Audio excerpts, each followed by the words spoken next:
You're eating salads, you're going to the gym 4 times a week, you're drinking your water, tracking your macros, saying no to the bread basket, and the scale has not moved in 6 weeks. You're not imagining it, you're not lazy, and you are not broken. But something is going on, and it's probably not what you think. In this video, I'm going to walk you through the real reasons why so many women, especially women in their 30s and 40s, are doing everything right and still not losing weight. Not the generic eat less, move more answer. The actual reasons. The ones that nobody tells you about until you've already spent 2 years spinning your wheels.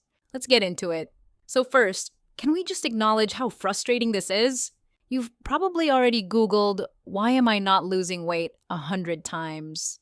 You've read the articles, you've tried the different approaches. Maybe you cut carbs, maybe you did intermittent fasting, maybe you added more cardio. And every time you lose a few pounds and then it just stops. And the worst part?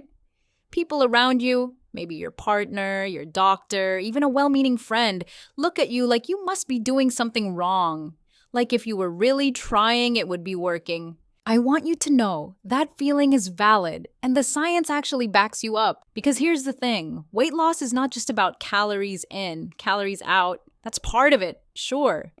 But for women, especially in the 25 to 50 age range, there are layers of biology, hormones, and lifestyle factors that make this so much more complicated than a simple math equation. So let's talk about what's actually happening. Reason number 1, stress and cortisol are working against you. This is the big one that almost nobody talks about, and it might be the most relevant thing you hear today. When you're stressed, and I mean any kind of stress, not just work stress, but the stress of being a mom, of financial pressure, of poor sleep, of overexercising, of undereating, your body releases a hormone called cortisol. Cortisol is your body's alarm system. It's designed to keep you alive in a crisis, and when it floods your system, it does a few very inconvenient things. First, it signals your body to hold on to fat, especially around your belly, because from your body's perspective, if there's a threat, you need energy reserves. It doesn't know the threat is your inbox. Second, cortisol raises blood sugar. Your body is pumping glucose into your bloodstream to give you energy to fight or flee. But if you're just sitting at your desk, that glucose doesn't get used, and insulin comes in to store it as fat. Third, and this is the part that gets women specifically, chronic cortisol can actually suppress your thyroid function and lower your progesterone, both of which are critical for metabolism. So if your life is genuinely stressful, if you're running on empty, doing a hard workout every single day, restricting your food, not sleeping enough, your body may be in a constant state of low-grade stress, and it will hold on to every calorie it can. This is not a willpower problem. This is biology protecting you from what it perceives as a famine and a threat at the same time. What can you actually do? The research points to lowering exercise intensity for a period, prioritizing sleep, and incorporating genuinely restorative activities, not more high-intensity stress in a different form. Reason number 2, you might actually be eating too little. I know, this one feels backwards, but hear me out. This is something called metabolic adaptation, and it is extremely well documented in the research, especially in women. When you cut your calories significantly, say you're eating 1,200 calories a day, which is what a lot of diet plans recommend for women, your body doesn't just accept that, it adapts. It literally slows down your metabolism to match your intake. Your body is remarkably good at keeping you alive. If it thinks food is scarce, it will lower your basal metabolic rate, reduce your body temperature, decrease your thyroid output, and start conserving energy in every way it can. And this happens fast. Studies show measurable metabolic adaptation within just a few weeks of significant calorie restriction. The result? You're eating 1,200 calories, your body has adapted to burn 1,200 calories, and you're not losing anything. But you're exhausted, you're cold all the time, your hair might be falling out, and your hunger hormones are through the roof because your body is desperately trying to get you to eat more. This is sometimes called starvation mode, though that's a simplified way of putting it. The technical term is adaptive thermogenesis, and the fix, counterintuitively, is often to eat more. Specifically, more protein. More calories overall, temporarily. to give your metabolism a signal that food is not scarce before gradually creating a smaller, more sustainable deficit. Reason number 3, your hormones might be quietly sabotaging you. Hormones are the silent operators of your entire metabolism, and for women, this system is incredibly intricate and incredibly vulnerable to disruption. Let's talk about a few of the big ones. Thyroid. Your thyroid controls your metabolic rate. If it's underactive, even subclinically, meaning your labs come back normal but you're on the low end, you can experience weight gain, fatigue, feeling cold, dry skin, and hair loss. Many women with genuine thyroid issues are told their levels are fine for years before getting answers. If you've been struggling with unexplained weight resistance and these symptoms, it's worth asking your doctor for a full thyroid panel. Not just TSH, but T3, T4, and thyroid antibodies. PCOS, polycystic ovary syndrome, affects somewhere between 8 and 13% of women of reproductive age, and many don't know they have it. PCOS causes insulin resistance, which makes it extremely difficult to lose weight through conventional dieting.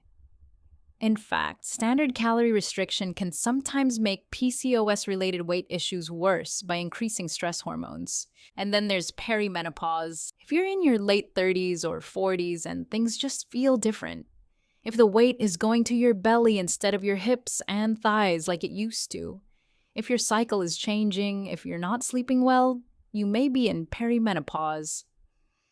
This can start as early as 35, and the hormonal shifts that come with it, particularly the decline in estrogen and progesterone, fundamentally change how your body stores fat and how it responds to exercise and diet.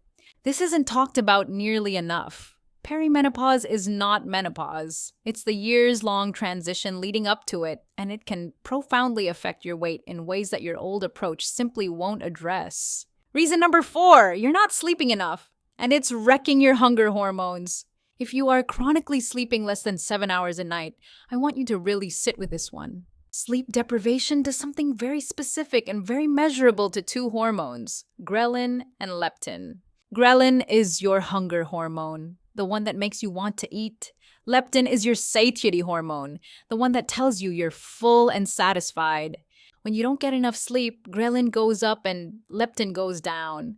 That combination means you wake up hungry, you stay hungry, and your brain has reduced ability to feel satisfied, even after eating. Studies show that sleep-deprived women consume an average of several hundred more calories per day, not because they lack discipline, but because their hormones are literally driving them to eat more.